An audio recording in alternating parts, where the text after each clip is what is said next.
भागवतम पंचम स्कंद अध्याय 3 की शुरुआत कर रहे हैं। हमने अभी तक देखा किस प्रकार महाराज अग्निद्र की पुत्र महाराज नाभि और उनकी पत्नी उन मेरु देवी, इनका विवाह इत्यादि हमने पढ़ा था। किस प्रकार महाराज अग्निद्र के 9 पुत्र हुए, वो 9 पुत्र 9 कन्याओं से, मेरु की 9 कन्याओं से उनका विवाह हुआ। अभी इस अध्याय में भगवान ऋषभ देव की जन्म की कथा है। ओजस्विनी माता जी पढ़िए। जी प्रभु जी, हरे कृष्ण प्रभु जी, दंडवत प्रणाम। अध्याय 3। राजा नाभि की पत्नी मेरु देवी की गर्भ से भगवान ऋषभ देव का जन्म। इस अध्याय में महाराज अग्निन्द्र के ज्येष्ठतम पुत्र राजा नाभि के निर्मल चरित्र का वर्णन किया गया है। पुत्रेक्षा से महाराज नाभि ने कठोर तपस्या की। उन्होंने अपनी पत्नी सहित अनेक यज्ञ किए और यज्ञों के स्वामी भगवान श्री विष्णु की आराधना की। अपने भक्तों पर दयालु होने के कारण पूर्ण पुरुषोत्तम भगवान महाराज नाभि की तपस्या से अत्यंत प्रसन्न हुए। वे साक्षात चतुर्भुज रूप में राजा के समक्ष प्रकट हुए। यज्ञ करने वाले पुरोहित उन्हें देखकर उनकी स्तुति करने लगे। उन्होंने श्री भगवान से अपने ही समान पुत्र के लिए प्रार्थना की और भगवान श्री विष्णु ने राजा नाभि की पत्नी मेरु देवी की कोख से राजा ऋषभ देव के अवतार के रूप में अवतरित होना स्वीकार कर लिया। हरे कृष्ण। तो दोनों उदाहरण हमने देखे किस प्रकार जब प्रियव्रत महाराज काम वासनाओं के कारण पुत्र प्राप्त करते हैं तो आग्नेत्र महाराज के अंदर काम वासनाएं आती हैं।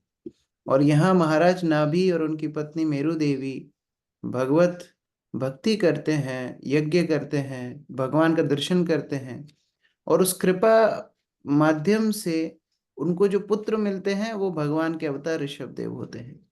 तो ये माता पिता की चेतना के ऊपर निर्भर करता है कि कौन उनके गर्भ में आकर के आश्रय लेंगे। प्रथम अनुवाद अक्रूर प्रभु।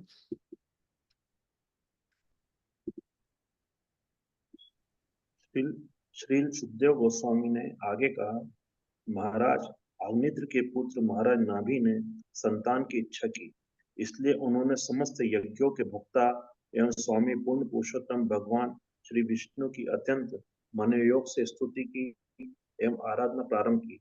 उस समय तक महाराज नाभि की पत्नी मेरु देवी ने किसी संतान को जन्म नहीं दिया था, अतः वह भी अपने पति के साथ भगवान श्री विष्णु की आराधना करने लगी। अगर कोई बच्चे होते तो उनको संभाल रही होती मेरु देवी, तो कोई संतान नहीं थी, इसलिए दोनों ने मिलके भगवान की आराधना की। गायत्री माता जी अगला अनुवाद। हरे कृष्ण। यज्ञ में पूर्ण पुरुषोत्तम भगवान का अनुग्रह प्राप्त करने के साथ दिव्य साधन है बहुमूल्य सामग्रियों या खाद्य पदार्थों का अर्पण, दिव्य देश अनुरूप कार्य करना, काल अनुरूप कार्य करना, स्तुति अर्पण, मंत्र पुरोहित लगाना, पुरोहितों को दान देना, दक्षिणा तथा विधि नियमों का पालन करना, किंतु सदैव ही इन सामग्रियों से भगवान को प्राप्त नहीं किया जा सकता, तो भी ईश्वर अपने भक्त पर वत्सल रहते हैं। अतः जब महाराज नाभि ने शुद्ध निष्कलंक मन से अत्यंत श्रद्धा तथा भक्ति सहित पर यत्न करते हुए ईश्वर की आराधना और प्रार्थना की, तो अपने भक्त पर वत्सलता के कारण परम दयालु भगवान राजा नाभि के समक्ष अपने दुर्जय तथा चतुर्भुजी आकर्षक रूप में प्रकट हुए। इस प्रकार से भगवान ने अपने भक्त की मनोकामना पूर्ण करने के लिए अपने भक्त के समक्ष अपना मनोहर रूप प्रकट किया। यह रूप भक्तों के मन तथा नेत्रों को प्रमोदित करने वाला है। तो जैसे भगवत गीता में भगवान बोलते हैं पत्रम पुष्पम फलम तोयम, जो मुझे अर्पित करते हैं वो मैं उसको स्वीकार करता हूँ। लेकिन कैसे? भक्त्या, भक्ति के साथ। उसी उसी रूप में यहाँ पर भी बताया है 7 दिव्य साधन। ये सत्यों की बात चल रही है जहाँ यज्ञ करना, देश काल के अनुसार अपने कर्म करना, स्तुति करना, पुरोहितों के माध्यम से भगवान की अर्चना करना, उनको दान दक्षिणा देना, और अपने वर्णाश्रम इत्यादि धर्म का पालन करना, इससे भगवान प्रसन्न होते हैं। लेकिन भगवान बाध्य नहीं है कि कोई ये सब यज्ञ इत्यादि करेगा तो भगवान प्रसन्न हो जाएंगे, नहीं। मुख्य अंग है भक्ति। कोई भी क्रिया के साथ जब तक भक्ति नहीं जुड़ेगी तब तक भगवान भक्त के ऊपर कृपा नहीं करेंगे। तो ये भगवान महाराज नाभि से प्रसन्न हुए हैं उनकी भक्ति को देख करके। भक्ति ने भगवान की कृपा को आकर्षित किया है। मंजू माता जी। तात्पर्य। श्रीमद् भगवद गीता में स्पष्ट कहा गया है, भक्त्या मम भिजातानि यवान्तस्मि तत्वतः ततो मम तत्वो ज्ञात्वा विष्यते तदंतरम।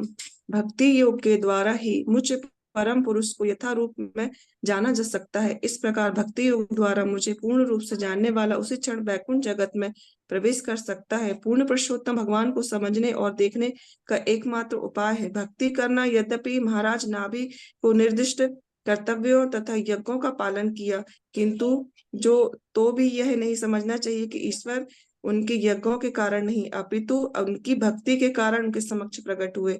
इसी हेतु ईश्वर उनके समक्ष अपने सुंदर रूप से प्रकट होने के लिए राजी हुए। ब्रह्म संहिता में बताया गया है कि भगवान अपने आदि रूप में परम सुंदर हैं। वैणु कवर्ण तरम विंध्याद्यालक्ष वहर्तवासम शिताम्बुज सुंदरंगनम। यद्यपि पूर्ण पुरुषोत्तम भगवान श्याम अंग के हैं, किंतु वे अत्यधिक सुंदर है। हरे कृष्ण। गीता में ही भगवान बोलते हैं केवल भक्ति के द्वारा मुझे उस रूप में जाना जा सकता है जैसा अर्जुन मैं तुम्हारे सामने खड़ा हूं। लोग अपनी कल्पना से भगवान की बहुत सारी परिभाषाएं दे सकते हैं, लेकिन यथारूप में जो भगवान का रूप है, उनके गुण हैं, उनकी लीला है, वो केवल और केवल भगवान अपने भक्तों को ही सुलभ कराते हैं। नेक्स्ट मीनू माता जी, नेक्स्ट अनुवाद पढ़िए। भगवान विष्णु राजा नाभि के समक्ष चतुर्भुज रूप में प्रकट हुए। वे अत्यंत तेजोमय थे और समस्त महापुरुषों में सर्वोत्तम प्रतीत होते थे। वे अधोभाग में रेशमी पीताम्बर धारण किए हुए थे। उनके वक्षस्थल पर श्री वत्स चिन्ह था जो सदैव शोभा देता है। उनके चारों हाथों में शंख, कमल, चक्र तथा गदा थे। उनके गले में वन पुष्पों की माला तथा कौस्तुभमणि थी। वे मुकुट, कुमंडल, कंकड़, कराधनी, मुकाहार, बाजूबंद, नुपुर तथा अन्य रतन जड़ित आभूषणों से शोभित थे। भगवान को अपने समक्ष देखकर राजा नाभि, उनके पुरोहित तथा पार्षद वैसा ही अनुभव कर रहे थे जिस प्रकार किसी निर्धन को सहसा अथवा धनराशि प्राप्त हो जाए। उन्होंने भगवान का स्वागत किया, आदर पूर्वक प्रणाम किया तथा स्तुति करके वस्तुएं भेंट की। तो अलग अलग लोगों के लिए अलग अलग धन होता है। जैसे भौतिक लोगों के लिए पैसा धन होता है, योगी जनों के लिए योगिक शक्तियां धन होती हैं, जो मान प्रतिष्ठा चाहते हैं उनके लिए मान प्रतिष्ठा धन होता है, और भक्तों के लिए केवल और केवल भगवान और उनके भक्तों की संगति धन होती है। तो यहाँ पर उदाहरण दिया जा रहा है, जैसे कोई निर्धन व्यक्ति को अथाह धन प्राप्त हो गया हो, ऐसा महाराज नाभि और उनके संगी जन, पुरोहित इत्यादि सभी को अनुभव हो रहा था। भगवान प्रकट हुए। एक और बात यहाँ सीखने की है कि महाराज नाभि की तपस्या से, उनकी भक्ति से बाकी प्रजाजनों को भी लाभ मिला। तो अगर कोई समुदाय में एक शुद्ध भक्त बनता है, पूरे समुदाय को वो भगवत प्रेम में आगे बढ़ाता है। तो इस प्रकार भगवान अपने सुंदर रूप में महाराज नाभि के सामने प्रकट हुए हैं। सुजाता माता जी। तात्पर्य। यहाँ पर स्पष्ट बताया गया है कि पूर्ण पुरुषोत्तम भगवान सामान्य मनुष्य की तरह प्रकट नहीं हुए। वे राजा नाभि तथा उनके साथियों के समक्ष सर्वश्रेष्ठ पुरुषोत्तम के रूप में प्रकट हुए। जैसा कि वेदों में कहा गया है, नित्यो नित्यानाम चेतनश चेतनानाम। पूर्ण पुरुषोत्तम भगवान भी जीवित व्यक्ति हैं, किंतु वे परम पुरुष हैं। श्रीमद् भगवद गीता 7.7 में भगवान श्री कृष्ण स्वयं कहते हैं, मत्तः परतरम नान्यं किंचिदस्ति धनंजय। हे धनंजय, कोई भी सत्य मुझसे श्रेष्ठ नहीं है। भगवान श्री कृष्ण से बढ़कर आकर्षक या प्रामाणिक अन्य कोई नहीं है। ईश्वर तथा सामान्य जीव में यही अंतर है। भगवान श्री विष्णु के दिव्य देह के इस विवरण द्वारा भगवान श्री विष्णु में तथा अन्य प्राणियों में सरलता से भेद किया जा सकता है। फलतः महाराज नाभि ने अपने पुरोहितों तथा पार्षदों सहित श्री भगवान को नमस्कार किया और अनेक सामग्रियों से उनकी पूजा की, जैसा कि श्रीमद् भगवद गीता 6.22 में कहा गया है, यम लब्धवा चापरम लाभम मन्यते नाधिकम ततः। इसे प्राप्त करके मनुष्य सोचता है कि इससे बड़ा अन्य कोई लाभ नहीं है। जब कोई श्री भगवान का साक्षात्कार करता है और उनका प्रत्यक्ष दर्शन करता है तो उसे यही लगता है कि उसने सर्वश्रेष्ठ वस्तु प्राप्त कर ली है। रसोप्यस्य परम दृष्ट्वा निवर्तते। जब मनुष्य को उच्चतर स्वाद मिलने लगता है तो उसकी चेतना स्थिर हो जाती है। पूर्ण पुरुषोत्तम भगवान का दर्शन कर लेने के पश्चात किसी भौतिक वस्तु के प्रति मनुष्य का आकर्षण नहीं रह जाता। तब मनुष्य पूर्ण पुरुषोत्तम भगवान की उपासना में स्थित हो जाता है। हरे कृष्ण। हमारा भौतिक आकर्षण क्यों होता है? भौतिक आकर्षण इसलिए होता है क्योंकि अभी तक हमको भक्ति का स्वाद नहीं मिला है।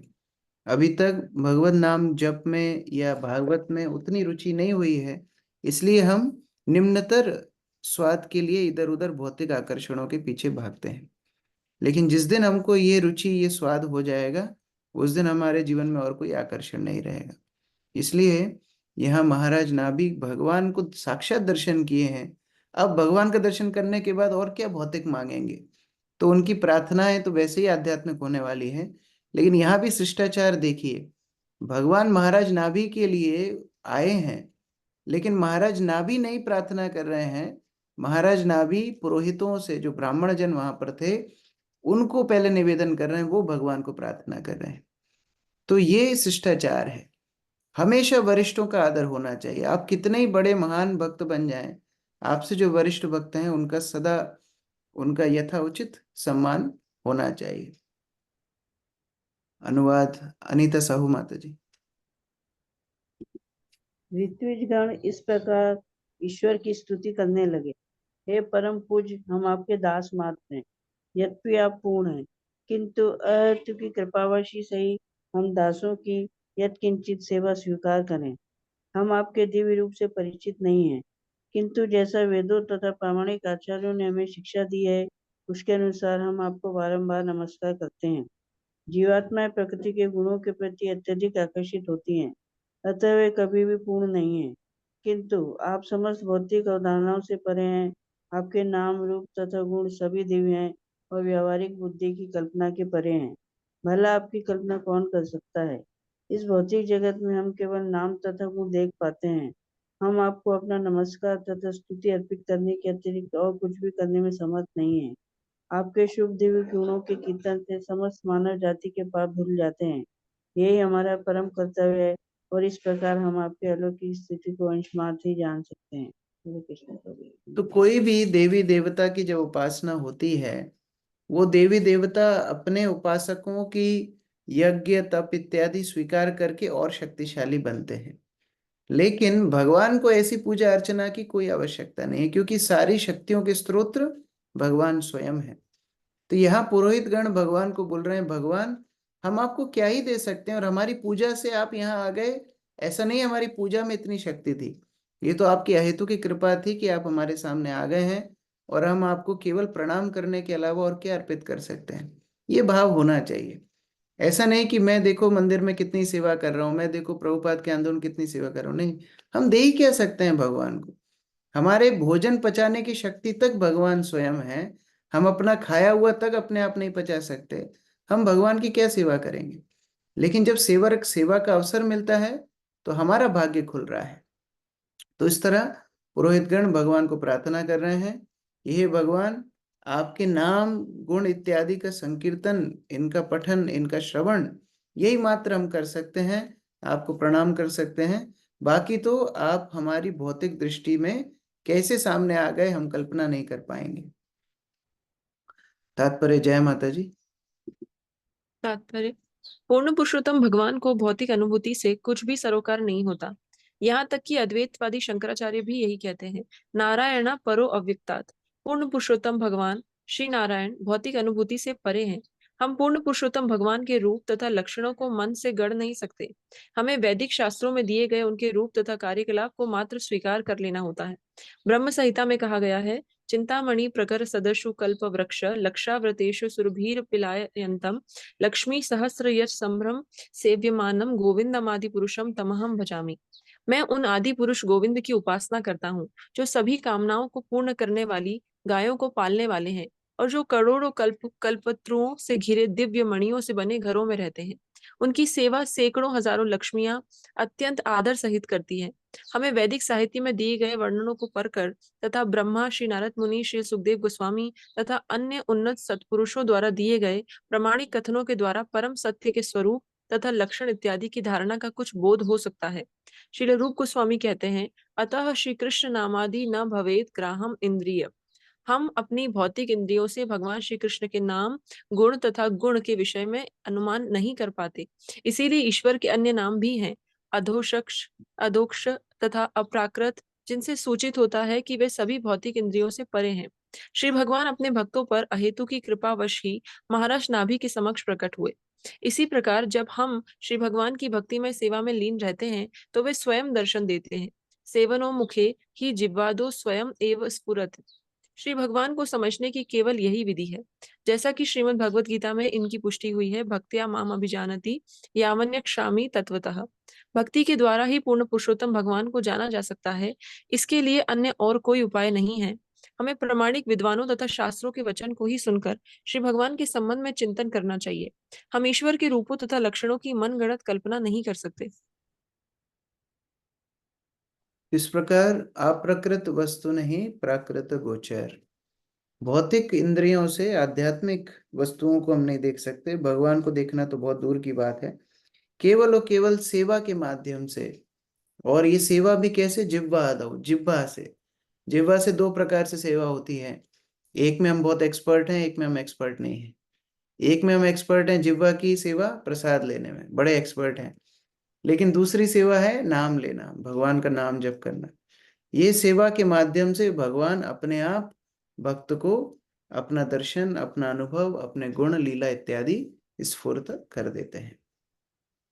यमुना रानी माता जी। हरे कृष्ण। हे परमेश्वर, आप सभी प्रकार से पूर्ण है। जब आपके भक्त गदगद वाणी से आपकी स्तुति करते हैं तथा आह्लादवश तुलसी दल, जल, पल्लव तथा धूप के अंकुर चढ़ाते हैं तो आप निश्चय ही परम संतुष्ट होते हैं। हरे कृष्ण। दोनों वाक्यों को हमको गंभीरता से देखना है। पहला, आप सभी प्रकार से पूर्ण है, मतलब आपको किसी वस्तु की आवश्यकता नहीं है। फिर भी आपके भक्त जब प्रेम से, भावुकता से, अपने भक्ति भाव से आपको तुलसी जल इत्यादि जब अर्पित करते हैं, आप संतुष्ट होते हैं, आप प्रसन्न होते हैं। मतलब ये आपके अहेतु की कृपा ही है जो आप ये सेवा को स्वीकार करते हैं। प्रफुल्ल प्रभु। पूर्ण पुरुषोत्तम भगवान को प्रसन्न करने के लिए न तो प्रचुर धन की आवश्यकता है, न शिक्षा, न ऐश्वर्य की। यदि कोई प्रेम तथा आहत पूर्वक उनमें पूर्णतः मग्न रहे तो केवल कुछ पुष्प तथा जल चढ़ाने की आवश्यकता पड़ती है। जैसा श्रीमद् भगवद गीता 9.26 में कहा गया है, पत्रम पुष्पम फलम तोयम यो में भक्त्या प्रयच्छति। यदि कोई प्रेम तथा भक्तिवश मुझको पत्ती, फूल, फल या जल अर्पित करता है तो मैं उसे स्वीकार करता हूँ। श्री भगवान को केवल भक्ति से प्रसन्न किया जा सकता है। इसीलिए यहाँ यह कहा गया है कि ईश्वर केवल भक्ति से प्रसन्न होते हैं। हरि भक्ति विलास में गौतमी तंत्र का निम्नलिखित उद्धरण आया है, तुलसी दल मात्रेण जलस्य चलुकेन वा विकृतेणे स्वयं स्वयं मात्मनम भक्तव्यो भक्तवत्सल। श्री कृष्ण केवल तुलसी दल तथा अंजलि भर जल चढ़ाने वाले भक्त के हाथों बिक जाते हैं, क्योंकि वे अपने भक्तों के प्रति अत्यंत वत्सल है। श्री भगवान की अपने भक्तों पर अहेतुकी कृपा रहती है। अतः निर्धन से निर्धन व्यक्ति जो भक्तिवश थोड़ा सा जल तथा एक पुष्प भी उन पर चढ़ाता है, उससे वे प्रसन्न हो जाते हैं। अपने भक्तों के प्रति उनकी वत्सला के कारण ऐसा होता है।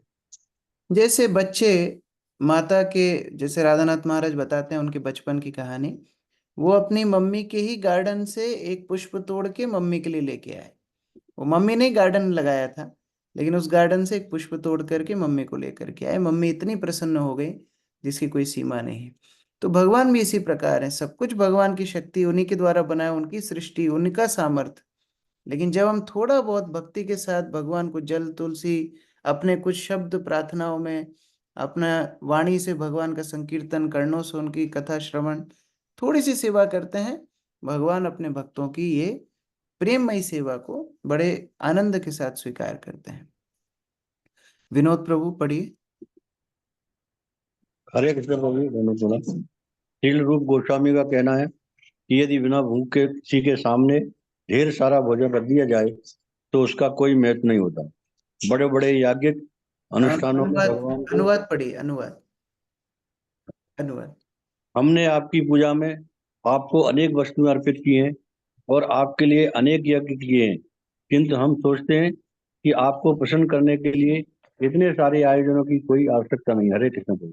ये बहुत महत्वपूर्ण है। कई बार हमें लगता है बड़ा आयोजन करेंगे, बड़ा पंडाल लगाएंगे, बहुत हजारों हजारों लोगों को खाना खिलाएंगे, बड़े यज्ञ करेंगे। हमने 108 यज्ञ करे, हमने 501 यज्ञ करे।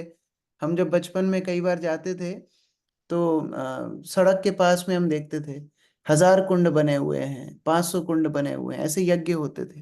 तो बड़े बड़े आयोजन हम कर सकते हैं, लेकिन मुख्य अंग है भक्ति। अगर भक्ति का अंग नहीं है, विनम्रता नहीं है, वैष्णव सेवा का भाव नहीं है, तो ये आयोजनों का क्या लाभ।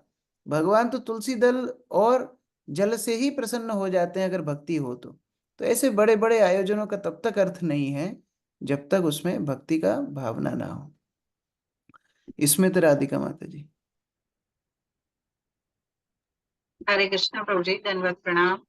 शील रूप गोस्वामी का कहना है कि यदि बिना भूख के किसी के सामने ढेर सारा भोजन रख दिया जाए तो उसका कोई महत्व नहीं होता। बड़े बड़े याज्ञिक अनुष्ठानों में भगवान को तुष्ट करने के लिए अनेक वस्तुएं एकत्र की जाती है, किंतु यदि ईश्वर के प्रति लगाव या प्रेम नहीं है तो यह सारा आयोजन निरर्थक है।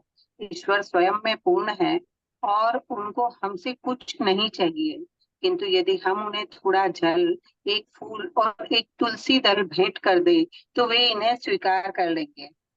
भगवान को प्रसन्न करने का एकमात्र साधन भक्ति है। बड़े बड़े यज्ञों के आयोजन की कोई आवश्यकता नहीं होती। पुरोहितों को यह सोचकर विषाद हो रहा था कि वे भक्ति के पथ पर नहीं हैं और ईश्वर उनके यज्ञ से प्रसन्न नहीं है। तो ये पुरोहितों को भी मालूम है कि ऐसे हमारे यज्ञ से भगवान नहीं आए हैं, महाराज नाभि की भक्ति भावना से भगवान प्रसन्न हुए हैं। इसी तरह हम जप करते हैं, भागवत पढ़ते हैं, ये भावना होनी चाहिए कि हम जो जो जप कर रहे हैं बड़ी सावधानी से भक्ति के साथ करें। भागवत पढ़ रहे हैं, बड़ी भक्ति भावना, ये भगवान का स्वयं अवतार है, शब्द रूप का अवतार है। तो जब हम भागवत श्रवण कर रहे हैं, पढ़ रहे हैं, उस भावना के साथ पढ़ना है। ये नहीं कि हाँ अभी 5 स्कंद हो गए, देखो मैं कितना बड़ा पंडित बन गया, मैं 16 माला का जप करता हूँ, देखो मैं कितना बड़ा महान भक्त हूँ। नहीं, भक्ति भावना साथ में आवश्यक है। मधु माता जी अगला अनुवाद पढ़िए। हरे कृष्णा। आप में प्रतिक्षण प्रत्यक्षता स्वयं में निरंतर एवं असीमता जीवन के समस्त लक्ष्यों एवं ऐश्वर्यों की वृद्धि हो रही है। वास्तव में आप स्वयं ही असीम सुख तथा आनंद से युक्त हैं। हे ईश्वर, हम तो सदा ही भौतिक सुखों के फेरे में रहते हैं। आपको इन समस्त याज्ञिक आयोजनों की आवश्यकता नहीं है। ये तो हमारे लिए है जिससे हम आपका आशीर्वाद पा सकें। ये समस्त यज्ञ हमारे अपने कर्म फल के लिए किए जाते हैं और वास्तव में आपको इनकी कोई ही आवश्यकता नहीं है। हरे कृष्ण। जितने भी हम शास्त्रों में विधि विधान देखते हैं हमारी आध्यात्मिक उन्नति के लिए हैं, हमारी चेतना को शुद्ध करने के लिए हैं।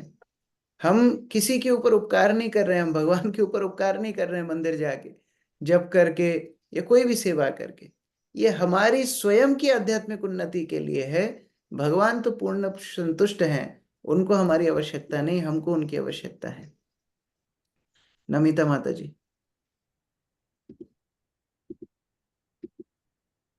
आत्मनिर्भर होने के कारण परमेश्वर को बड़े बड़े यज्ञों की आवश्यकता नहीं है। जो अपने स्वार्थ के लिए भौतिक ऐश्वर्य की अभिलाषा करते हैं उनके लिए सकाम कर्म की आवश्यकता है। यज्ञार्थ कर्मणो अन्यत्र लोकोयम कर्म बंधना। यदि हम परमेश्वर को प्रसन्न करने के लिए कर्म नहीं करते तो हम माया के कार्यों में लग जाते हैं। हम किसी विशाल मंदिर का निर्माण करके हजारों डॉलर व्यय कर सकते हैं, किंतु ईश्वर को ऐसे मंदिर की आवश्यकता नहीं है। ईश्वर के पास अपने निवास के लिए ऐसे लाखों मंदिर हैं, उन्हें हमारे प्रयास की कोई आवश्यकता नहीं है। उन्हें ऐश्वर्य के कार्य कदापि नहीं चाहिए। ऐसे कार्य तो हमारे आत्म लाभ के लिए होता है, क्योंकि यदि हम अपने धन को विशाल मंदिर के निर्माण कार्य में लगा देते हैं तो हम अपने प्रयास के बंधन से मुक्त हो जाते हैं। यह हमारे कल्याण के लिए है। साथ ही यदि हम श्री भगवान के लिए कुछ अच्छा कार्य करते हैं तो वे प्रसन्न होकर हमें आशीर्वाद देते हैं। निष्कर्ष के रूप में यह कहा जा सकता है कि ऐसे विशाल आयोजन ईश्वर के लिए नहीं अपितु हमारे अपने लिए होते हैं। यदि हम किसी प्रकार से ईश्वर का आशीर्वाद प्राप्त कर सकें तो हमारी चेतना पवित्र हो सकती है और हम श्री भगवान के धाम वापस जाने के भागी बन सकते हैं। आशा माता जी, नेक्स्ट अनुवाद। हम धर्म, अर्थ, काम तथा मोक्ष में पूर्णतः अनभिज्ञ हैं, क्योंकि हमें जीवन लक्ष्य का ठीक से पता नहीं है। आप यहाँ हमारे समक्ष साक्षात इस प्रकार प्रकट हुए हैं जिस प्रकार कोई व्यक्ति जानबूझकर अपनी पूजा कराने के लिए आया हो, किंतु ऐसा नहीं है। आप तो इसलिए प्रकट हुए हैं जिससे हम आपके दर्शन कर सकें। आप अपनी अगाध तथा अहेतु की करुणावश हमारा उद्देश्य पूरा करने, हमारा हित करने तथा अपनी व्यक्ति महिमा का लाभ हमें प्रदान करने अर्थात अपवर्ग मुक्ति का लाभ प्रदान करने हेतु प्रकट हुए हैं। हम अपनी अज्ञानता के कारण आपकी ठीक से उपासना भी नहीं कर पा रहे हैं, तो भी आप पधारे हैं। बड़ा महत्वपूर्ण है। कई बार इस तरह होता है, कई भक्त लोग घर पे जाते हैं या कई भक्त लोग प्रचार पे जाते हैं तो व्यक्ति के मन में ये संशय आता है, अरे इनको हमसे क्या चाहिए, ये स्वयं का क्या आदर कराने के लिए हमारे घर पे आ रहे हैं जिससे हम इनको माला पहनाएं, इनको भोजन खिलाएं? नहीं। जिस तरह यहाँ पुरोहित लोग भगवान को बोल रहे हैं, आप ऐसे हमारे सामने खड़े हैं जैसे आप अपनी पूजा हमसे कराना चाह रहे हो, खुद ही आ गए हैं लेकिन कृपा करने के लिए आए हैं। जिनकी सेवा में हजारों हजारों लक्ष्मियां लगी हों, जो झाड़ू लगा रही हों उनकी प्रसन्नता के लिए, ऐसे भगवान को हमारी सेवा की क्या आवश्यकता है? लेकिन स्वयं वहां पर उपस्थित हो गए, क्योंकि अपने भक्तों के ऊपर अनुग्रह करने के लिए भगवान हमेशा लालायित रहते हैं। यामिनी माता जी। तात्पर्य: भगवान विष्णु स्वयं यज्ञ स्थल पर उपस्थित हुए, किंतु इसका अर्थ यह नहीं है कि उनका कोई निजी स्वार्थ था। इसी प्रकार मंदिर में अर्चा विग्रह रहता है, मात्र अपनी अहेतुकी करुणा से भगवान उपस्थित होते हैं जिससे हम उनका दर्शन पा सके। हम दिव्य दृष्टि न होने के कारण ईश्वर के सच्चित आनंद विग्रह को नहीं देख सकते। हमें पत्थर तथा लकड़ी के समान स्थूल पदार्थ दिखाई पड़ते हैं, इसलिए वे मंदिरों में पत्थर तथा लकड़ी का रूप धारण करके हमारी सेवा स्वीकार करते हैं। यह ईश्वर की अहेतुकी कृपा का प्रदर्शन है। यद्यपि उनकी ऐसी वस्तुओं के प्रति कोई रुचि नहीं है, किंतु हमारी प्रेमा भक्ति प्राप्त करने के लिए वे ऐसा करते हैं। वास्तव में हम भगवान की पूजा के लिए उपयुक्त सामग्रियों की भेंट चढ़ा भी नहीं सकते, क्योंकि हमें कोई ज्ञान नहीं है। मात्र अहेतुकी कृपावश ही महाराज नाभि के यज्ञ स्थल में परमेश्वर प्रकट हुए। तो जैसे मंदिर में विग्रह विग्रह ऐसे खड़े होते हैं जैसे मानो हमारे ऊपर ही डिपेंडेंट हो, हमारे ऊपर निर्भर हो। हम लोग भोग नहीं लगाएंगे तो भोग नहीं लगेगा, पर्दा नहीं लगाएंगे तो शयन नहीं होगा, उठाएंगे नहीं तो उठेंगे नहीं। तो ऐसा लगता है कि मानो हमारे ऊपर निर्भर हो, लेकिन वास्तव में ये भगवान का करुणा है कि वो भक्त की सेवा स्वीकार करने के लिए सामने प्रकट हो जाते हैं, जिस रूप में भक्त उन्हें देख सके, जिस रूप में भक्त उनकी सेवा कर सके। नेक्स्ट मुकुल प्रभु।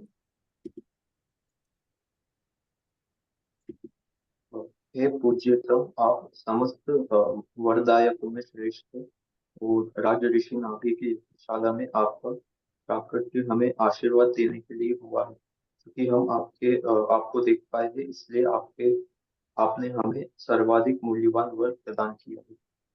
तो भगवान का एक नाम है वरदराज। बहुत लोग आशीर्वाद दे सकते हैं, बहुत लोग इच्छाएं पूरी कर सकते हैं, लेकिन उन सब में राजा कौन है? भगवान स्वयं, जो आशीर्वाद देने में सबसे ज्यादा समर्थ है।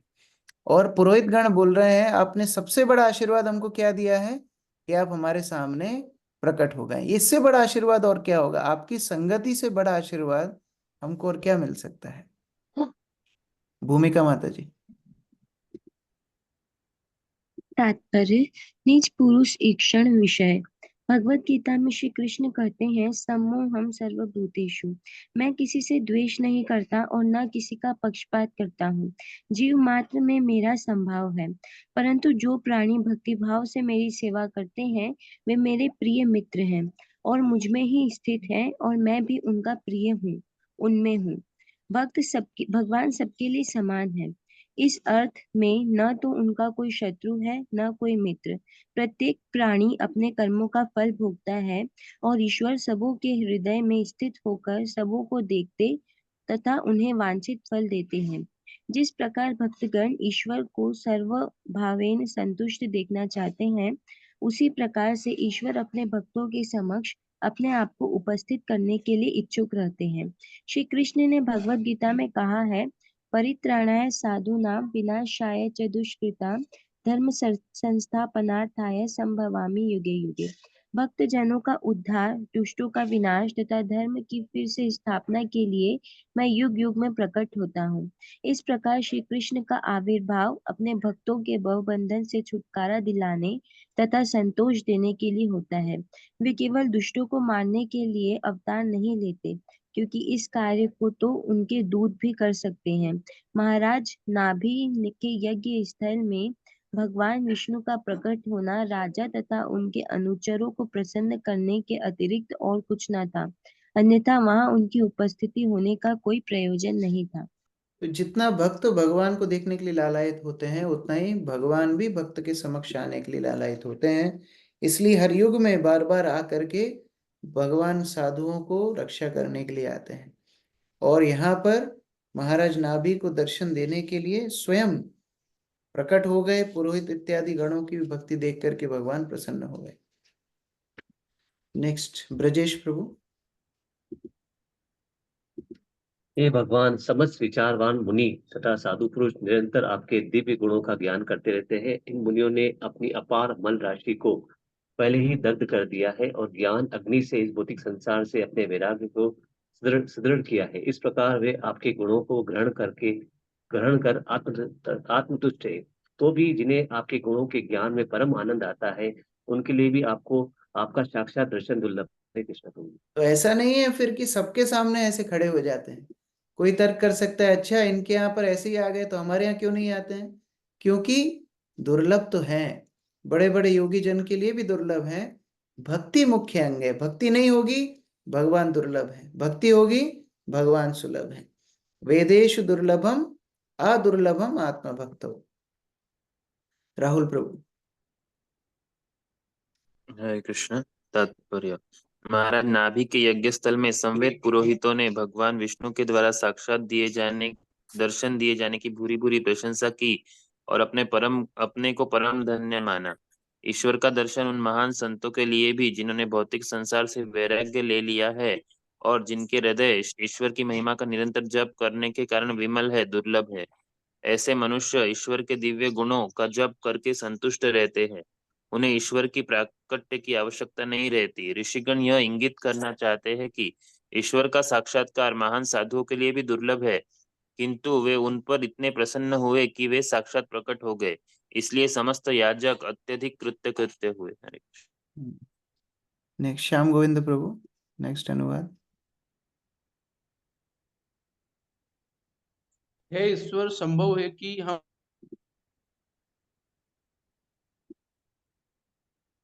आप म्यूट हो गए प्रभु जी।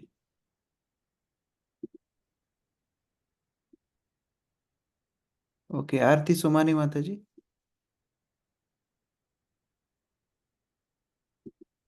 हरे कृष्ण प्रभु जी, हो गया चालू मोबाइल। हे ईश्वर, संभव है कि हम लड़खड़ाते, भूखे रहने, गिरने, जमाई लेने या जवर के कारण मृत्यु के समय शोचनीय रुग्ण अवस्था में रहने के कारण आपके नाम का स्मरण न कर पावे। अतः वे ईश्वर, हम आपकी स्तुति करते हैं क्योंकि आप भक्तों पर वत्सल रहते हैं। आप हमें अपने पवित्र नाम, गुण तथा कर्म को स्मरण कराने में सहायक हो, जिससे हमारे पापी जीवन के सभी पाप दूर हो जाए। हरे कृष्ण। कितनी सुंदर प्रार्थना है, कितनी विनम्रता है, कितनी भगवान के ऊपर निर्भरता है, समर्पण है। ब्राह्मणगण बोल रहे हैं हे भगवान, बड़े बड़े योगी जन आपको स्मरण करने के लिए इतने प्रयास करते हैं, उनका हृदय अनर्थों से शुद्ध है, फिर भी आपका दर्शन नहीं कर पाते हैं। अब आप हमारे सामने खड़े हो गए हैं, हमने आपका दर्शन किया है, लेकिन हम इतने पतित हैं कि हो सकता है मृत्यु के समय आपको स्मरण ना कर पाए। मृत्यु के समय अपने ही दोषों के कारण, अपने शरीर की बीमारियों के कारण, किसी भी परिस्थिति के कारण हम आपको याद करने के लिए समर्थ नहीं हैं। तो आज जो आप हमारे सामने खड़े हैं, आप हमको आशीर्वाद कीजिए कि मृत्यु के समय कृपया करके आप ही हमको अपना स्मरण दे देना, आप ही हमको अपने नाम का, गुण का, लीला का स्मरण करा के अपने धाम में वापस ले जाना। कितनी सुंदर प्रार्थना है। ये प्रार्थना ही भागवत के प्राण है। भागवत में कहानियां बहुत हैं, लेकिन ये भागवत की जो प्रार्थना है भक्तों की, ये भागवत की प्राण स्वरूप है। आरती सुमानी माता जी। हरे कृष्ण प्रभु जी। धन्यवाद। तात्पर्य: जीवन की वास्तविक सफलता है अंत्य नारायण स्मृति, अर्थात मृत्यु के समय ईश्वर के पवित्र नाम, गुण तथा रूप का स्मरण। भले ही हम मंदिरों में ईश्वर की पूजा में लगे रहें, किंतु भौतिक परिस्थितियां इतनी कठिन तथा दुस्तर हैं कि मृत्यु के समय रुग्ण अवस्था या मानसिक विक्षिप्तता के कारण हम ईश्वर को स्मरण करना भूल सकते हैं। इसलिए हमें ईश्वर से यही प्रार्थना करनी चाहिए कि हमें मृत्यु के समय अपने चरण कमल का स्मरण करने के योग्य अवश्य रखें, क्योंकि उस समय हमारी स्थिति दयनीय होगी। इसी प्रसंग के लिए हमें श्रीमद् भागवत 6.29 से 10 तथा 14.1 देखना चाहिए। हरे कृष्ण। धन्यवाद प्रभु जी। नेक्स्ट आयुष प्रभु, अनुवाद और तात्पर्य पढ़ो। हे ईश्वर, आपके समक्ष ये महाराज नाभि है, जिनके जीवन का परम लक्ष्य आपके ही समान पुत्र प्राप्त करना है। हे भगवान, उसकी स्थिति उस व्यक्ति जैसी है जो एक अत्यंत धनवान पुरुष के पास थोड़ा सा अन्न मांगने के लिए जाता है।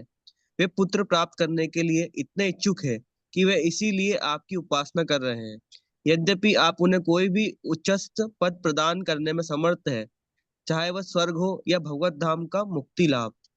तात्पर्य: पुरोहित कुछ कुछ झेप करने लगे थे कि राजा नाभि ईश्वर से केवल पुत्र का वर प्राप्त करने के लिए इतना बड़ा यज्ञ कर रहे हैं। ईश्वर उन्हें स्वर्ग या वैकुंठ लोक भेज सकते थे। श्री चैतन्य महाप्रभु ने हमें शिक्षा दी है कि श्री भगवान तक कैसे पहुंचा जाए और कैसे श्रेष्ठ वर मांगा जाए। वे कहते हैं, न धनम न जनम न सुंदरीम कविताम वा जगदीश कामये। वे श्री भगवान से कोई भौतिक वस्तु नहीं मांगना चाहते। भौतिक ऐश्वर्य का अर्थ है धन, उत्तम कुल, सुंदर पत्नी तथा अनेक अनुचर। किंतु बुद्धिमान भक्त ईश्वर से किसी भी भौतिक वस्तुओं की याचना नहीं करता, बस उसकी तो प्रार्थना है, मम जन्मनि जन्मनीश्वरे भवतात् भक्तिर अहेतुकी त्वयि। वह ईश्वर की प्रेममयी सेवा में निरंतर लगे रहना चाहता है। वह न तो स्वर्ग चाहता है, न भव बंधन से मुक्ति। यदि ऐसा होता तो श्री चैतन्य महाप्रभु ने कदापि यह न कहा होता, मम जन्मनि जन्मनि।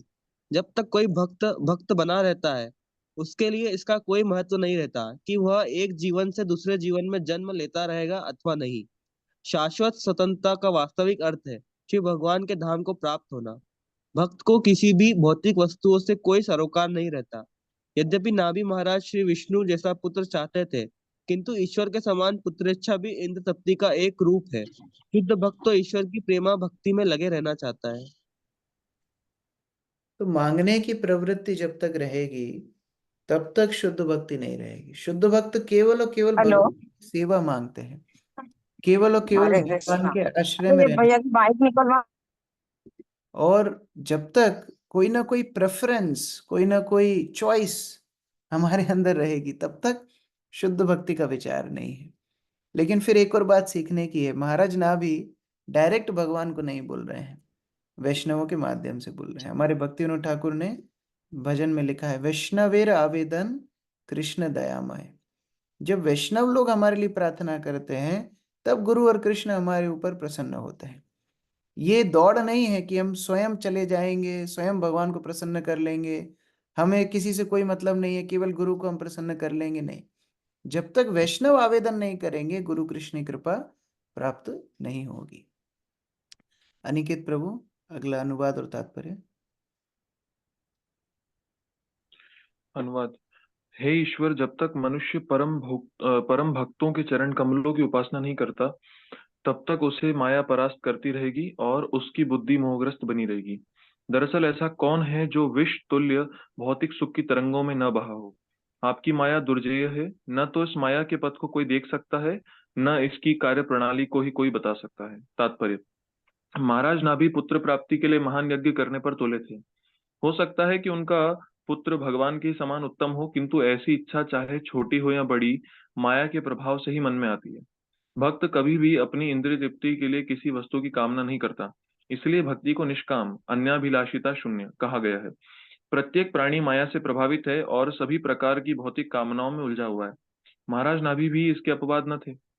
माया के प्रभाव से बचने का एकमात्र उपाय है कि बड़े बड़े भक्तों की सेवा की जाए, महत् चरण सेवा। महान भक्त के चरण कमलों की उपासना किए बिना माया के प्रभाव से मुक्त नहीं हुआ जा सकता। इसीलिए श्रील नरोत्तम दास ठाकुर कहते हैं, छाड़िया वैष्णव सेवा निस्तार पायछे के बा। ऐसा कौन है जो वैष्णव के चरण कमलों की सेवा किए बिना माया के चंगुल से बच सका हो? माया अपराजित है और उसका प्रभाव भी अपराजित है। इसकी पुष्टि भगवत गीता में भी हुई है। देवी ही ऐसा गुणमयी मम माया दुरत्या। मेरी त्रिगुणमयी माया देवी शक्ति अपराजय है। माया के इतने बड़े प्रभाव को भक्त ही लांघ सकता है। यह महाराज नाभि का दोष न था कि उन्होंने पुत्र की इच्छा व्यक्त की। वे ऐसा पुत्र चाहते थे जो भगवान के ही सदृश सर्वश्रेष्ठ हो। ईश्वर के भक्त की संगति से भौतिक ऐश्वर्य की इच्छा नहीं रह जाती। इसकी पुष्टि चैतन्य चरितामृत में की गई है। साधु संग सर्व शास्त्र कहे, लव मात्र साधु संग सर्व सिद्धि है। तथा महत कृपा बिना कौन कर्मे भक्ति नए, कृष्ण भक्ति दूरे रहु संसार नहे क्षय। यदि कोई माया के प्रभाव से बचना चाहता है और घर को लौटने अर्थात भगवान के धाम जाने का इच्छुक है, तो उसे साधु भक्त की संगति करनी चाहिए। सभी शास्त्रों का यही मत है। भक्त के रंचमात्र सत्संग से माया के चंगुल से छूटा जा सकता है। शुद्ध भक्त की कृपा के बिना कोई किसी भी प्रकार से माया से नहीं बच सकता। निश्चित ही ईश्वर की प्रेमा भक्ति पाने के लिए शुद्ध भक्त की संगति आवश्यक है। साधु संग के बिना माया के चंगुल से छूटना कठिन है। श्रीमद् भागवत में प्रहलाद महाराज कहते हैं, नेशाम मतिस्तावद अनुक्रमांग्री स्पर्शत्य अनर्था पगमो यदर्थ महीयसाम पाद रजो अभिषेकम निष्किंचनानाम न वृणीत यावत। जब तक कोई सिर पर महान पुरुष साधु की धूलि को धारण नहीं करता, तब तक वह ईश्वर का भक्त नहीं बन सकता। पाद रजो अभिषेकम। शुद्ध भक्त निष्किंचन होता है, अर्थात उसे इस संसार के भोग की कोई इच्छा नहीं होती। मनुष्य को चाहिए कि ऐसे भक्त के गुणों को प्राप्त करने के लिए उसकी शरण में जाए। शुद्ध भक्त माया के चंगुल से तथा उसके प्रभाव से सदैव मुक्त रहने वाले हैं। हरे कृष्ण।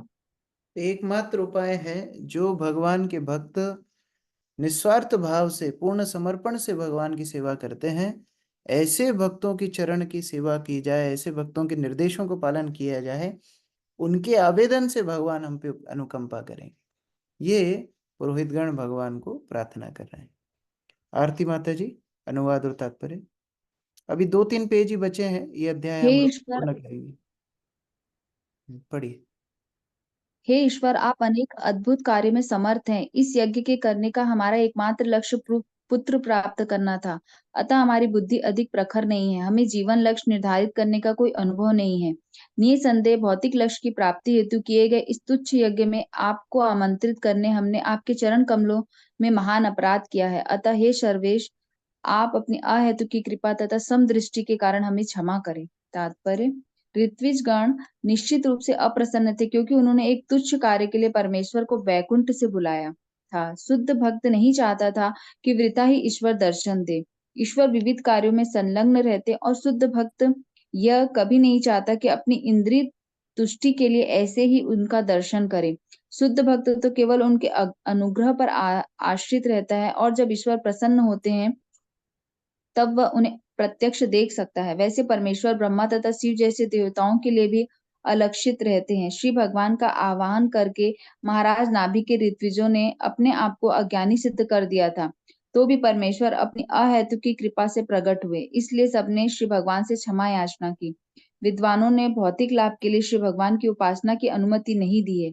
श्रीमद् भगवद गीता में कहा गया है, चतुर्विधा भजन्ते माम जना सुकृतिनोर्जुन आर्थो जिज्ञासु अर्थार्थी ज्ञानी च भरतर्षभा। हे अर्जुन, विपदाग्रस्त धन की इच्छा करने वाले जिज्ञासु तथा ज्ञानी, ये 4 प्रकार के पुण्यात्मा मेरी भक्ति करते हैं। भक्ति की दीक्षा उसी समय प्रारंभ होती है जब कोई विपदाग्रस्त होता है, धन चाहता है अथवा परम सत्य को जानना चाहता है। किंतु इस प्रकार ईश्वर के पास जाने वाले लोग वास्तविक भक्त नहीं हैं। उन्हें पवित्र सुकृतिनः मान लिया जाता है क्योंकि वे परम सत्य अर्थात परमेश्वर के बारे में जिज्ञासा करते हैं। वे ईश्वर के विविध कार्यों को न जानते हुए भौतिक लाभ हेतु उन्हें वृथा ही तंग करते हैं। किंतु श्री भगवान इतने दयालु हैं कि तंग किए जाने पर भी वे ऐसे याचकों की मनोकामना पूर्ण करते हैं। शुद्ध भक्त तो अन्य अभिलाषिता शून्य होता है, जिसकी उपासना के पीछे कोई उद्देश्य नहीं रहता। वह कर्म या ज्ञान के रूप में माया के प्रभाव द्वारा प्रेरित नहीं होता। शुद्ध भक्त अपनी चिंता किए बिना ईश्वर की आज्ञा पालन करने के लिए सन्नद्ध रहता है। ऋत्विज गण कर्म तथा भक्ति के अंतर से पूर्णतः परिचित थे, अतः अपने आप को सकाम कर्माधीन मानकर उन्होंने ईश्वर से क्षमा याचना की। उन्हें यह ज्ञात था कि अत्यंत शुद्ध कार्य के लिए परमेश्वर को बुलाया गया है। तो कई बार ऐसा हमारे जीवन में भी होता है, गुरुजनों को बोलते हैं हमारे घर पे आइए, हमारे साथ रुकिए, लेकिन क्या उनको उससे ज्यादा महत्वपूर्ण और कोई काम नहीं है? जब इस तरह बोलते हैं, प्रेमवश बोलते हैं, लेकिन फिर अंदर भावना ये भी होना चाहिए कि हम तो इतने तुच्छ हैं, हम क्यों हमारे गुरुजनों का समय व्यर्थ करें। ये भावना अंदर होनी चाहिए। प्रेम से बुलाना अच्छी बात है, लेकिन जिद करना अच्छी बात नहीं है। तो यहाँ पुरोहित गण भगवान से मानो क्षमा मांग रहे हैं, भगवान हमने आपको इतने तुच्छ कार्य के लिए बुलाया और आप आ भी गए, आपकी कितनी बड़ी अनुकंपा है। साधुगण, गुरुजन, भगवान स्वयं भी सरल भावना को प्राथमिकता दे करके बात मान लेते हैं, आ भी जाते हैं, लेकिन बुलाने वाले को ये एहसास होना चाहिए कि हम इसके लायक नहीं है। ये विनम्रता, ये कृतज्ञता उसके हृदय में हमेशा होनी चाहिए। अर्चना माता जी।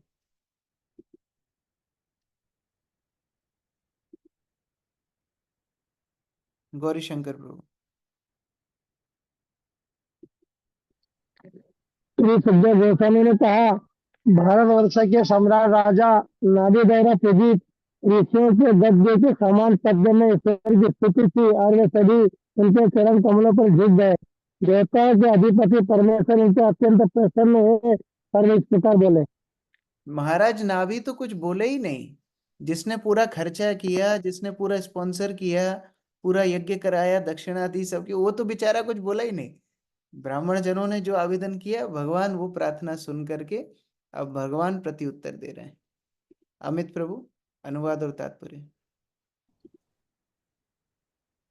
पूर्ण पुरुषोत्तम भगवान बोले, हे ऋषियों, मैं आपकी स्तुतियों से अत्यंत प्रसन्न हुआ हूँ। आप सभी सत्यवादी हैं। आप लोगों ने राजा नाभि के लिए मेरे समान पुत्र की प्राप्ति के लिए स्तुति की है, किंतु ऐसा पाना अति कठिन है, क्योंकि मैं अद्वितीय परम पुरुष हूँ और मेरे समान अन्य कोई नहीं है, अतः मुझ जैसा अन्य पुरुष पाना संभव नहीं है। तो भी आप सभी योग्य ब्राह्मण हैं, अतः आपका वचन मिथ्या सिद्ध नहीं होना चाहिए। मैं सुयोग्य ब्राह्मणों को अपने मुखारविंद के समान उत्तम मानता हूँ। तात्पर्य, अवितत गिरबी का अर्थ है वे जिनके वचन मिथ्या नहीं हो सकते। शास्त्रों के अनुसार ब्राह्मणों द्विज को परमेश्वर के समान शक्तिमान होने का अवसर दिया जाता है। ब्राह्मण जो कुछ भी कहता है वह किसी भी स्थिति में न तो असत्य हो सकता है न बदला जा सकता है। वैदिक आदेशों के अनुसार ब्राह्मण तो पूर्ण पुरुषोत्तम भगवान का मुख है, इसलिए समस्त संस्कारों में ब्राह्मण को भोजन दिया जाता है, क्योंकि ऐसा माना जाता है कि जब ब्राह्मण भोजन करता है तो श्री भगवान स्वयं भोजन करते हैं।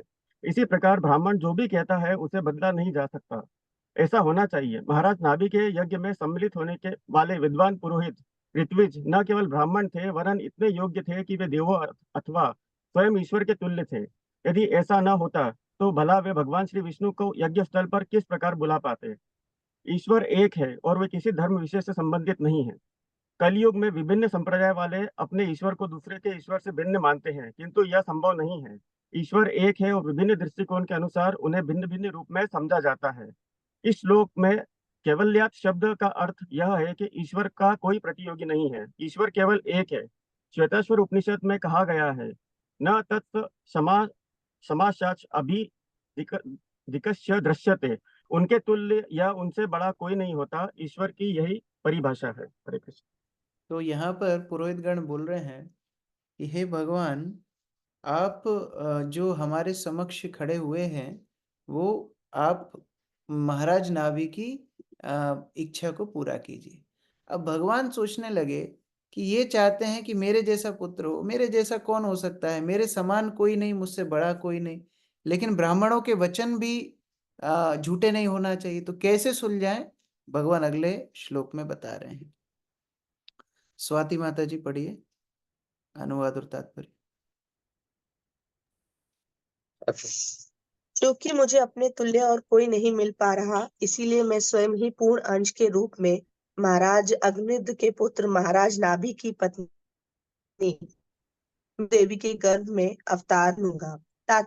पूर्ण पुरुषोत्तम भगवान के सर्वशक्तिमान होने का यह उदाहरण है। कभी भी स्वभावांश द्वारा अपना कार्य करते हैं, तो कभी विधि द्वारा। यहाँ पर श्री विष्णु अपने स्वांश को अग्निद के पुत्र महाराज नाभि की स्त्री मेरु देवी के पुत्र के रूप में भेजने को तत्पर हो जाते हैं। ऋषि द्विज जानते हैं कि श्री भगवान एक है, तो भी उन्होंने परमेश्वर से महाराज नाभि का पुत्र बनने के लिए स्तुति की, जिससे संसार जान सके कि श्री भगवान एक है, उनके समान कोई अन्य नहीं है। जब वे अवतरित होते हैं तो वे विभिन्न शक्तियों के रूप में अपना विस्तार करते हैं। तो अगर भगवान के समान और होता, या बहुत सारे भगवान होते, या सबके भगवान एक ही होते, तो कोई भी रूप में आ सकते थे। लेकिन भगवान बोले नहीं, मेरे समान कोई नहीं, मुझसे बड़ा कोई नहीं। इसका अर्थात भगवान एक ही है। और भगवान बोलते हैं मैं स्वयं मेरु देवी के गर्भ में पूर्ण अंश रूप से अवतार लूंगा। तो भगवान ऋषभ देव के रूप में भगवान फिर महाराज नाभि और मेरु देवी के गर्भ से उत्पन्न हुए। श्री शुक उवाच आगे बोल रहे हैं। सरिता माता जी पढ़िए अनुवाद तात्पर्य। दंडवत प्रणाम। श्री सुखदेव गोस्वामी ने आगे कहा, ऐसा कहकर श्री भगवान अदृश्य हो गए। राजा नाभि की पत्नी मेरु देवी अपने पति के पास में बैठी थी। कलश स्वरूप परमेश्वर ने जो कुछ कहा था उसे वो सुन रही थी। तात्पर्य भी करो। हाँ पढ़िए।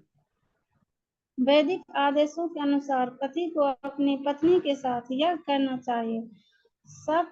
स्वपत्नी को धर्म आचरेत और धार्मिक कृत्यों को अपनी पत्नी के साथ साथ करना चाहिए। इसीलिए महाराज नाभि ने इस महान यज्ञ को अपनी पत्नी सहित संपन्न किया। हरे कृष्ण।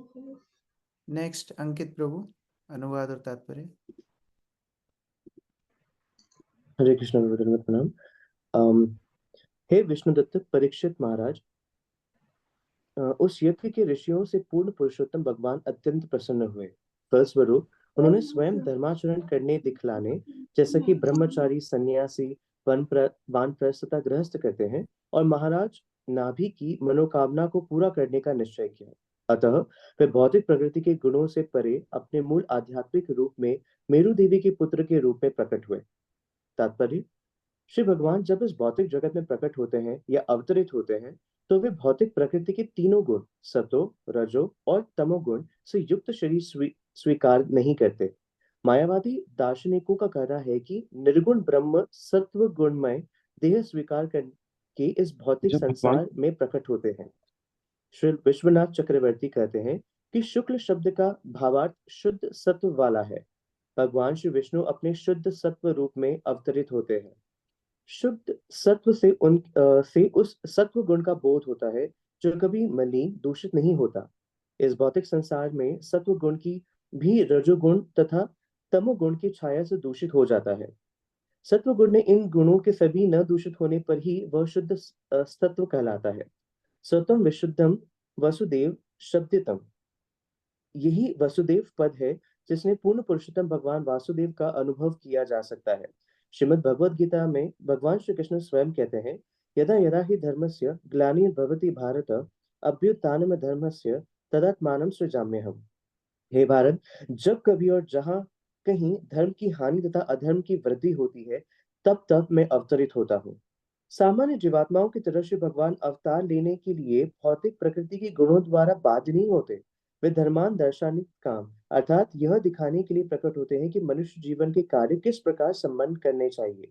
धर्म शब्द का अर्थ धर्म शब्द का व्यवहार मनुष्यों के प्रसंग में किया जाता है। इसका व्यवहार मनुष्यों से निकृष्ट जीवों यथा पशुओं के लिए नहीं किया जाता। दुर्भाग्यवश मनुष्य कभी कभी ईश्वर से निर्देशित हुए बिना मनमाने धर्म को गढ़ लेते हैं। वास्तव में धर्म मनुष्य द्वारा नहीं बनाया जा सकता। धर्मम तुम साक्षात भगवत प्रणीतम। धर्म तो पूर्ण पुरुषोत्तम भगवान की देन है। जिस प्रकार विधि कानून राज्य की देन होता है, मानव निर्मित धर्म निरर्थक है। श्रीमद् भागवतम में मानव निर्मित धर्म को कैतव धर्म धोखाधड़ी कहा गया है। मानव समाज को धार्मिक नियमों का आचरण सिखाने के लिए श्री भगवान अवतरित होते हैं। ये धार्मिक नियम भक्ति मार्ग है। जैसा कि श्री भगवान स्वयं श्रीमद् भगवत गीता में कहते हैं, सर्व धर्मान परित्यज्य मामेकम शरणम व्रज। महाराज नाभि के पुत्र ऋषिदेव धर्म नियमों का उपदेश देने हेतु इस पृथ्वी पर अवतरित हुए। इसकी व्याख्या 5वें स्कंद के 5वें अध्याय में की जाएगी। इस प्रकार श्रीमद् भागवतम के 5वें स्कंद के अंतर्गत महाराज नाभि की पत्नी मेरु देवी की गर्भ से भगवान ऋषदेव का जन्म नामक 3रे अध्याय के भक्ति वेदांत तात्पर्य पूर्ण हुए। हरे कृष्ण। हरे कृष्ण। तो इस प्रकार महाराज ऋषभदेव वर्णाश्रम धर्म इत्यादि सिखाने के लिए अवतार लिए हैं। भगवान ही ऐसे धर्म की स्थापना कर सकते हैं। अगले अध्याय में हम लोग पढ़ेंगे किस प्रकार महाराज ऋषभदेव का चरित्र है। 2 दिन और हम भागवत पाठ करेंगे, 9 और 10 तारीख को। 11 तारीख को राधाष्टमी है और 12 तारीख से हमारा फेस्टिवल शुरू हो रहा है। तो फिर लगभग 20 तारीख तक हम लोग भागवत एक साथ नहीं पढ़ पाएंगे। तो आप लोग उन दिनों में रिवीजन कर सकते हैं, और जो लोग उज्जैन आ रहे हैं या जो उज्जैन में हैं वो लोग फेस्टिवल में पूरा अटेंड कर सकते हैं। तो कल और परसों 2 दिन में हम अगला अध्याय पढ़ने की कोशिश करेंगे, और उसके बाद 10 दिन सेल्फ स्टडी, और उसके बाद अध्याय 5 से आगे। हरे कृष्ण। ग्रंथराज श्रीमद् एक भागवत निवेदन है प्रभु जी की जाए। यस। कि ये लिंक हमको शेयर हो जाए ग्रुप में, तो हम जो पिछला जो है वो एक बार और फिर से सुन सकेंगे इन दिनों में भी, और आगे भी हो जाए। ठीक है, sure. Hare Krishna. Thank you प्रभु जी।